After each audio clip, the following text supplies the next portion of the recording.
Assalamu alaikum students. Programming with Python CS306 के final term units ready है। अच्छा, सबसे पहले तो फाइनल टर्म के पेपर पैटर्न की बात कर लेते हैं।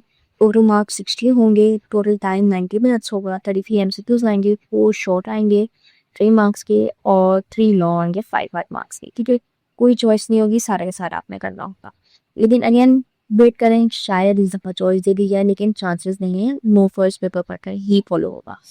अच्छा, एमसीक्यूज हैं आपके पास। एमसीक्यूज में देखो, इस किस्म का सवाल आ सकता है कि 2 लाइन आपको कोड की दे दी गई और पूछा जाए इसका आउटपुट क्या है। तो सबसे पहली बात तो इस टर्म में यानी फाइनल टर्म में मोस्टली सेट्स के बारे में कॉन्सेप्ट्स है। ठीक है, आपने अगर हैंडआउट्स देखे हों, वीडियोस देखी हों, तो आपको पता हो कि सेट के बारे में बार बार उसके मेथड्स कौन कौन से, उसको कैसे राइट करते हैं, क्या फंक्शन भी होती है, इसके बारे में ही बातें हो रही हैं, इसके बारे में ही समझाया जा रहा है। तो ये वाला कॉन्सेप्ट आपका परफेक्टली क्लियर होना चाहिए, ज़्यादा प्रैक्टिस होनी चाहिए, तो आपका पूरा पूरा एग्जाम निकल जाएगा। अच्छा, यहाँ पे एक सेट दिया हुआ है जिसके अंदर 3 वैल्यूज दी हुई है और फिर फंक्शन है प्रिंट लेन माई सेट। जो लेन का फंक्शन है, लेन जो मेथड है, ये क्या करता है, ये लेंथ बताता है, कितनी वैल्यूज हैं वो काउंट बताता है। यहाँ पे 3 है तो उसका आंसर 3 निकलेगा। उसी तरह ये सेकंड वाला की है, इसमें आपको सेट दिया हुआ है, इसके अंदर 1 to 3 वैल्यू है। फिर यहाँ पे मेथड यूज हो रहा है ऐड का। अच्छा, यहाँ देखो कोई यूनिवर्सल मेथड नहीं है ऐड का पाइथन के अंदर, यानी एक ऐड का मेथड हर किस्म के डेटा टाइप पे नहीं चलेगा, अलग अलग तरीके से वो वैल्यूज उसकी प्रेजेंट करेगा, अलग तरीके से वो उसको दिखाएगा कि करना क्या है। अच्छा, फिलहाल यहाँ पे सेट्स की बात हो रही है, तो सेट में अगर ये डॉट ऐड वाला मेथड आप यूज करते हो, आप ऐड वाला मेथड बेसिकली ये कह रहा है जो वैल्यूज दी हुई है ना आपके डेटा में, उसमें ये चीज, ये वाली वैल्यू भी डाल दो, प्लस नहीं करो, डाल दो बस उसके साथ ही। लेकिन क्योंकि सेट में आप यूज कर रहे हो, तो इसमें ये डुप्लीकेट्स इग्नोर कर देगा। अगर इसमें पहले से आपके सेट में 1 to 3 दिया, 2 की वैल्यू मौजूद है, आप दोबारा 2 ऐड करने की कोशिश करोगे तो वो नहीं ऐड करेगा, डुप्लीकेट है, मैं नहीं ऐड कर रहा। तो फिर आप जब प्रिंट करोगे, प्रिंट करके दिखाओ स्क्रीन पे कि माई सेट की क्या क्या वैल्यूज उसके अंदर है स्टोर, तो ये सिर्फ 1 to 3 दिखाएगा। ये जो एक्स्ट्रा 2 आप डालने की कोशिश कर रहे थे वो नहीं इसके अंदर इंक्लूड हुआ। एरर नहीं देगा, लेकिन बस इंक्लूड नहीं हो गया। अच्छा, अगेन एक सेट वाला सवाल है कि 1 2 दिया गया, अब अपडेट। अपडेट वाला मेथड क्या करता है, अपडेट में आपको 3,4 बोला है मैंने। अब अपडेट वाला मेथड बेसिकली इसके अंदर वैल्यू डालने को कह रहा है, अपडेट कर देगा इसको 1 2 कॉमा ये 3,4 भी ऐड कर दे, ये 2 वैल्यूज से, तो इस तरीके से लिखने का इसका सिंटैक्स है। अच्छा, सिंटैक्स भी आपने याद रखते हैं, जितने मेथड्स इसमें दिए हुए हैं वो सारे प्रैक्टिस करो, ताकि क्वेश्चन आंसर जैसे आता है आप आराम से एग्जाम दे सकते हो। अगेन सेट वाला ही सवाल एक करवा देती हूँ, और कि आउटपुट क्या होगा, माई सेट है 1,2,3। अच्छा, यहाँ पे डेसिमल वैल्यूज यानी इंटीजर वैल्यूज भी दे सकते हो आप, स्ट्रिंग भी दे सकते हो सेट्स में, और बूलियन वैल्यूज भी दे सकते हो। ये बूलियन वैल्यू देखिए ट्रू फॉल्स। अच्छा, इस वजह से इसको कोई इन्वर्टेड कॉमास वगैरह नहीं यूज़ किया। अगर कॉमा इन्वर्टेड कॉमास के कोटेशन के अंदर आपने लिखना है तो वो स्ट्रिंग होगा, विदाउट कोटेशन को नंबर लिख रहे हो तो वो इंटीजर होता है। अच्छा, इसमें अगेन इसमें लेन लिखो और प्रिंट करो माई सेट। तो इसकी लेंथ आपने प्रिंट करके बतानी है, तो वो कितनी बताएगा, वो 2 बताएगा। वो 2 बताएगा क्योंकि ये बिलियन को एज अ वैल्यू नहीं रख रहा, एक काउंट में भी रखेगा उसका। ठीक है, तो आपको फॉल्स वाला लिखोगे, बुलियन को नहीं काउंट करके बताएगा, स्ट्रिंग को बताएगा और इंटीजर को बताएगा। इस चीज़ का ध्यान रखो। अच्छा, यहाँ पे सेट्स के बारे में बात हुई है, तो आपको थोड़ा बहुत मैथमेटिकली भी सेट्स किस तरह यूज़ करते हैं, किस तरह राइट करते हैं, उसकी भी नोटेशन पता होनी चाहिए। तो यहाँ पे है कि जो स्टेटमेंट है, which statement correctly creates an empty set. Empty set कैसे लिखते हैं, कौन सा स्टेटमेंट क्रिएट कर रहा है एम्प्टी सेट। तो अब एम्प्टी सेट वैसे तो आप देखते हो कि नल बना हुआ है, या आपने खाली ब्रैकेट्स लगा दिए, ठीक है, कर्ली ब्रैकेट्स लगा दिए जब आप मैथ्स कर रहे हो, तो सेट थ्योरी पढ़ रहे हो। तो आप प्रोग्रामिंग में ये बोल रहे हैं कि कौन सा स्टेटमेंट लिखोगे, तो हम बोलेंगे तो ये एम्प्टी सेट की बात हो रही है। तो बी वाला स्टेटमेंट जो है वो करेक्ट है। अगर आप प्रोग्रामिंग करो यानी पाइथन में लिखो, तो आप एस के बजाय कुछ भी लिख सकते हो। यहाँ पे एसएससी एग्जाम्पल भी क्या equals to set nothing to that's it. ये बस रिप्रेजेंट कर रहा है कि सेट एम्प्टी है, उसमें पूरी वैल्यू है। ठीक है, पाइथन में आप इस तरह लिखेंगे। अच्छा, ये बहुत सारे दिए हुए हैं, आप उसको रीड कर सकते हो, समझ सकते हो क्या क्या है इसमें। ये भी बताया हुआ है कि भाई कौन कौन से फंक्शंस क्या करते हैं, जैसे कि इनमें से कौन सा मेथड है ये यूज़ किया जाता है सिर्फ एक सिंगल एलिमेंट अगर ऐड करना। सेट में जितने भी एलिमेंट्स हैं, 1 2 3 4 जो भी कोई वैल्यू सीखी हुई है वो एलिमेंट्स कहलाते हैं उसके। तो उसमें अगर सिर्फ एक और एलिमेंट ऐड करना है, तो कौन सी वैल्यू इसमें से लगेगी, यानी कौन सा मेथड इसमें से यूज़ होगा। तो हमने ऊपर देखा ऐड वाला मेथड, जब हम एक वैल्यू ऐड कर रहे थे तो ऐड यूज़ कर रहे थे। मल्टीपल कर रहे थे तो अपडेट वाला कर रहे थे, ठीक है। एमसीक्यूज आप अच्छे से करोगे तो भी आपका काफी सारा पेपर निकल जाएगा। अच्छा, कौन सा मेथड है जो एड्स करता है, क्या करता है, multiple elements to a set, हमने देखा था कौन सा था, अपडेट वाला मेथड था, ठीक है। अब ये सारे आप कर लेना, आपको बहुत सारा अच्छे से निकल जाएगा एग्जाम पीसी से। यहाँ पे मेथड्स भी दिए ना कि इसकी क्या वैल्यूज हैं, क्या करते हैं, मेथड किस तरह यूज किए जाते हैं, एमसीक्यूज में सारा डाला हुआ है। अच्छा, काफी सारे एमसीक्यूज है, 100 या 100 शायद ज्यादा होंगे। अच्छा, जितने टॉपिक से सारे दिए थे, मैं अभी क्वेश्चन आंसर की तरफ लेके जाती हूँ ताकि आपको उसका भी आइडिया हो। अच्छा, जैसे आपके पास शॉर्ट में क्वेश्चन आ सकता है कि कौन सा मेथड है जो रिमूव करता है एक आइटम को without raising an error if the item is fracture, यानी भी कभी एरर तो, लेकिन कोई एरर नहीं दिया कि अगर जो आपने रिमूव करने को कहा है ना एलिमेंट, वो है ही नहीं वहाँ पे कि एरर ना आए, लेकिन बस रिमूव कर दे या बस फंक्शन रन होकर आते बचे, तो डिस्कार्ड वाला जो फंक्शन है, डिस्कार्ड वाला जो मेथड है, वो ये एबिलिटी रखता है। अच्छा, यहाँ पे सवाल है कि right statement to remove Ali from a set, Ali का जो नाम है जैसे स्ट्रिंग है वो रिमूव करना है अपने सेट में से, तो क्या करोगे, स्टूडेंट्स डॉट, आपने एक स्टेटमेंट एक सेट में से करना है। तो ये एग्जाम्पल में आप लिख रहे हो, यहाँ पे कोई आपको क्लास वास कोई आपको सेट नहीं बनाएगा, स्टूडेंट नाम का एग्जाम्पल का हो गया, स्टूडेंट्स है सपोज करो एक सेट, डॉट रिमूव वाला मेथड यूज करोगे और ये स्ट्रिंग आपने जो निकाली है वो आप लिख दोगे यहाँ। इसी तरह यहाँ पे एक सवाल आ सकता है कि भाई fix the syntax error, syntax error आपको यहाँ पे दिया हुआ है वैल्यूज के set S equals to curly brackets 1 2 3 curly bracket close और एस डॉट एप्रीहेंड 4, कि यहाँ पे सिंटैक्स एरर क्या आ रहा है, एप्रीहेंड नहीं लगेगा। अच्छा, ये सिंटैक्स एरर सिर्फ नहीं है, यानी इसमें सिंटैक्स एरर भी हो सकता है, कोडिंग एरर्स भी हो सकता है, दोनों चीज हो सकते हैं। अच्छा, एस डॉट एड होगा, एप्रीहेंड नहीं यूज होता सेट के लिए, सेट में एड वाला यूज करते हो आप, सिंगल वैल्यू पर नहीं है, एड लिख दोगे। अच्छा, इसका आउटपुट क्या होगा, कोड यहाँ पे दिया, ट्रेंड करो 1,2 बार 2,3। अच्छा, इसके बाद करोगे क्या आपने लेना चाहिए, प्रिंट बेसिकली ये दोनों होगा, लेकिन इन दोनों में अगर कोई डुप्लीकेट लाइन होगी वो रिमूव हो जाएगी और एक साथ तरीके से ये प्रिंट होगा। तो ये जो पाइप वाला साइन है, मैंने बार वाला सॉरी, वो पाइप वाला साइन है, वो बेसिकली बोल रहा है इन दोनों में से किसी एक को यानी और के सॉर्ट पे कंडीशनल स्टेटमेंट के तौर पे आ रहा है, लेकिन इसमें कंडीशनल क्या सेट नहीं हो रही है कि डुप्लीकेट्स हैं तो वो रिमूव करो, बाकी सबको इकट्ठा करके लिख के। अच्छा, उसी तरह आपके पास एक सवाल आ सकता है कि writer statement find intersection of two sets, देख लो आपके सेट्स ही भरे हैं, इंटरसेक्शन फाइंड करने हैं अगर दो सेट्स के तो किस तरह होंगे, आंसर है भाई सेट 1 पे भी आप लिख सकते हो, ठीक है। And general level set 1 dot intersection find करा, इंटरसेक्शन वाला मेथड लिख देंगे, ब्रैकेट के अंदर सेट दो सेट्स का अपना इंटरसेक्शन करने तो इस तरह कर सकते हैं। अच्छा, ऑपरेटर लिखो जो यूज किया जाता है सेट डिफरेंस फाइंड करने के लिए, ठीक है, माइनस वाला है ना, ये यूज किया जाता है, बस इतना छोटा सा हो गया।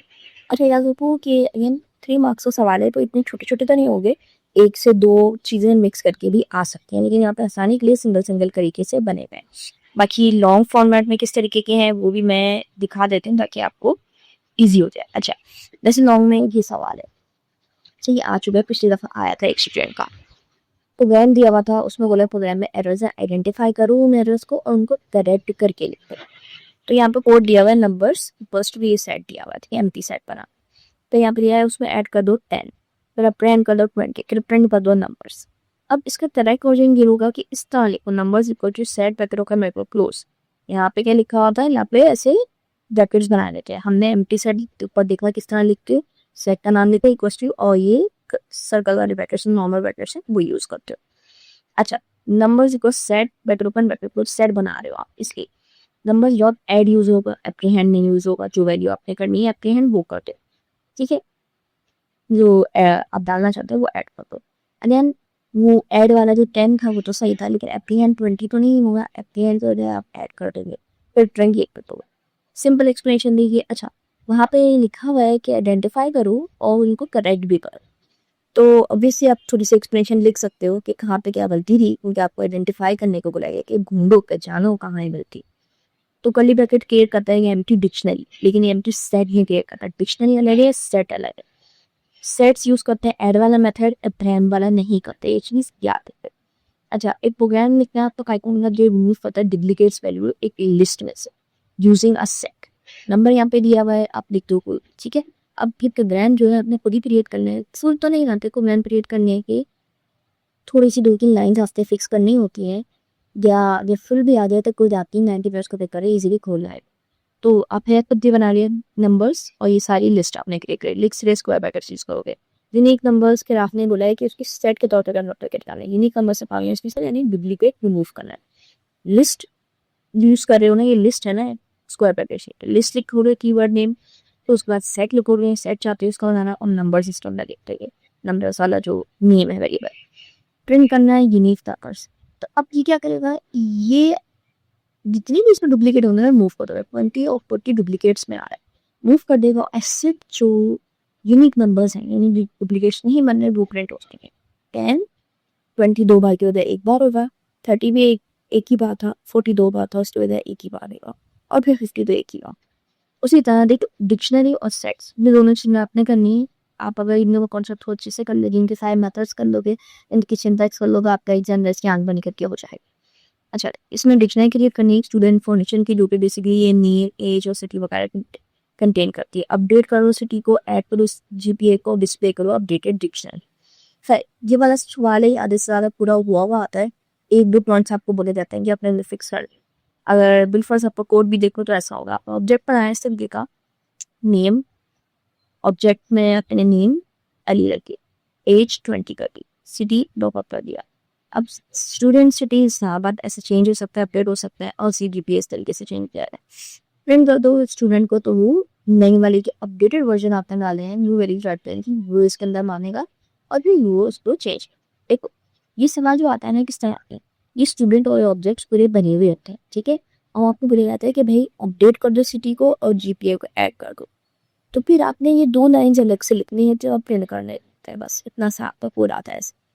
इसी तरह ये कि चेक करो वेदर द एज वेदर की एज एग्जिस्ट करती है डिक्शनरी में या नहीं करती। अगर इस करती है तो उसकी वैल्यू प्रिंट कर दो, अदरवाइज प्रिंट करो की नॉट फाउंड, ठीक है।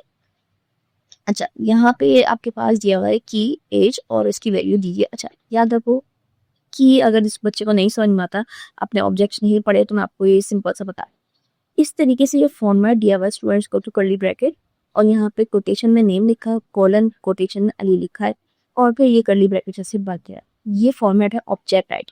ऑब्जेक्ट के आगे दो पार्ट रहते हैं, ये जो नेम लिखा हुआ है ये की कहलाता है, और ये जो अली लिखा हुआ है कॉलन के राइट साइड पर वो उसकी वैल्यू कहलाता है, की वैल्यू मॉडल। इस तरीके से आप ऑब्जेक्ट्स में लिखते हो।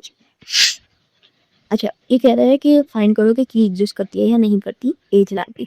तो ऑब्वियसली अगर आपने कोई ऐसी वेरिफिकेशन करनी है कि कोई चीज़ एग्जिस्ट कर रही है नहीं कर रही, तो आप आराम से कंडीशनल लूप्स पे आ जाओ, सॉरी कंडीशनल पे आ जाओ। लूप्स भी यूज़ कर सकते हो, अगर ज़्यादा बड़ी वैल्यूज़ है लूप थ्रू करना है बहुत सारा डेटा के थ्रू, वरना अगर छोटी सी वैल्यू आप पर तो इफ एल्स वाला तरीका यूज़ कर लो। तो करो इफ, ये ब्रैकेट में आपने कोटेशन में लिखना है एज, क्योंकि यहाँ पे भी कोटेशन में मौजूद होता है, कोटेशन ही यूज़ करोगे, याद रखो।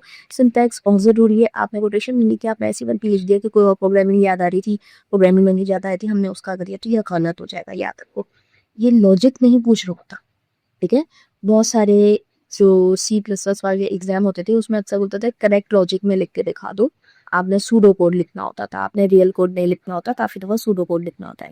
लेकिन पाइथन के एग्जाम में सूडो कोड नहीं आता, उसमें आपने रियल पाइथन का ही कोड लिखना होता है, ठीक है। दूसरी प्रोग्रामिंग लैंग्वेजेस एग्जाम में सूडो कोड्स आ जाती हैं, इसमें नहीं है। तो इसका सिंटैक्स बहुत बहुत ज़रूरी होता है, आपने गलत कर दोगे पूरा प्रोग्राम गलत हो जाएगा, और इंडियन आपको 0 मार्क्स मिलेंगे। अच्छा, एज इन स्टूडेंट्स चेक करनी है हमने, स्टूडेंट वाला ऑब्जेक्ट प्रिंट करो स्टूडेंट, और फिर इस तरीके से स्क्वायर ब्रैकेट में हमें वो की लिख देनी है जो आप चाहते हो कि वो मौजूद है या नहीं उसके अंदर बताए। अगर है तो फिर सही है, वो प्रिंट करके दिखा दोगा, वरना वो कहेगा कि की नॉट फाउंड, ठीक है। इसी तरह आप चेंज भी कर सकते हो पाइथन की प्रैक्टिस के लिए। अच्छा ये तो हो गया, लेकिन एक बात बता दूँ आपको, पाइथन की प्रोग्रामिंग की प्रैक्टिस करनी है, हैंड आउट्स आपके पास हैं, डिस्क्रिप्शन में मैंने डाल दी है, आप उसमें से देख सकते हो। स्टडी नोट्स हैं वर्चुअल के, ऑफिशियल हैंड आउट्स नहीं है इस कोर्स के, और बाकी आप लेक्चर वीडियोस देख सकते हो LMS प्लेटफॉर्म पर। प्रैक्टिस करने के लिए आपको ज़रूरत नहीं हुआ कि आपको बड़ा सा महंगा सा लैपटॉप या कंप्यूटर लो और उसको पूरा सेटअप है। आपने अगर प्रैक्टिस करनी है पाइथन की, ऑनलाइन कंपाइलर्स हैं, ऑनलाइन एडिटर्स हैं, आप जाएं और वहाँ जाके आराम से प्रैक्टिस कर सकते हैं सारे कोडिंग, ठीक है। तो इसकी फिक्र नहीं करें, बहुत सारे स्टूडेंट्स को मसला होता है कि उनके पास लैपटॉप नहीं है, उनके पास ये नहीं है, कंप्यूटर नहीं है, मोबाइल टैबलेट किसी चीज़ में भी वो कर सकते हैं, एज लॉन्ग एज आपके पास कोई इलेक्ट्रॉनिक डिवाइस है जिससे इंटरनेट कनेक्शन कर सकते हो, ब्राउजर यूज़ करो, ऑब्वियसली ये वीडियो भी देख रहे हो आप, तो आप वहाँ जाके आराम से प्रैक्टिस कर सकते हो। एक दो एडिटर कंपाइलर्स को, ये लिंक्स को मैं डाल दूँगी डिस्क्रिप्शन में, आप चाहो तो वो यूज़ करो, वरना ऐप स्टोर जाओ, प्ले स्टोर जाओ, जो भी आपके पास एंड्रॉयड है, आईफोन है, कुछ भी है, आप वहाँ से ऐप भी डाउनलोड कर सकते हो और मोबाइल में भी प्रैक्टिस कर सकते हो। प्रैक्टिस ज़रूर करना, विदाउट प्रैक्टिस आपका कोई मतलब एग्ज़ाम में इतना अच्छा हाल नहीं होगा। प्रैक्टिस होगी तो आपको याद भी होगा, कि ज़रिए से एग्ज़ाम में निकल। अच्छा, ऐसी किस्म के इसमें सवाल है, यहाँ पे सारे दिए हुए हैं पॉसिबल जो आ गए हैं और आ सकते हैं, और मोस्ट कॉमन मेथड जो पूछे जाते हैं वो सब कुछ इसके अंदर इंक्लूडेड है। पूरा फ़ोल्डर इंक्लूडिंग ये मैं डिस्क्रिप्शन में ऐड कर दूँगी, आप उसमें से डाउनलोड कर सकते हो सारे रिसोर्स फाइल्स। अच्छा, अगर आपकी किसी और टॉपिक पे यानी इसी टॉपिक पर कहता हूँ और डिटेल वीडियो बनाऊँ, तो नीचे कमेंट में ज़रूर बताइएगा, नेक्स्ट वीडियो मैं उस पर बना दूँगी। और कोर्स कोड है जो आपको बहुत मुश्किल लग रहा है, तो वो भी नीचे कमेंट मेंशन करिएगा, मैं वो भी बताती थी।